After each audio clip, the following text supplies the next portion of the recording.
Ես բանաստեղծություն գրեցի մի հատ, այսպես կոչված պահի տակ, որ Արամայի Սահակյանը ասաց, որ Հովի ջան, այս քո 4 տարվա գործունեությունը հեչ, այդ բանաստեղծությունը մեջ։ Քանի որ թեմային վերաբերում է, հուսում եմ պարոն Ռուբինյանը չի ընդհատի, ես կարտասանում եմ այդ բանաստեղծությունը։ Հիմա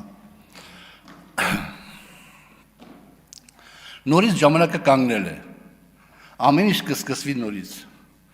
Եվ ապագան հաստատ գալու է, որ կրկին դատավոր լինի։ Մի խփեք ընկած առույցներին, չախկալերին հաճոյանալու համար։ Մի կտրեք հսկա կաղնիներ, թփերին կռանալու համար։ Մի փակեք արևի ճամփան, խավարում տիրելու համար։ Մի փոխեք գետերի հունը, ճահճին գոհացնելու համար։ Մի քանդեք միջնաբերդեր տնակներ շինելու համար։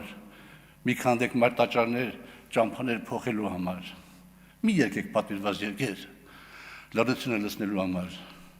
Մի գրեք պատվիրված տողեր, սպիտակը սևացնելու համար։ Նորից ժամանակը կանգնել է, ամեն ինչ կսկսվի նորից, եւ ապագան հաստատ գալու է, որ կրկին դատավոր լինի։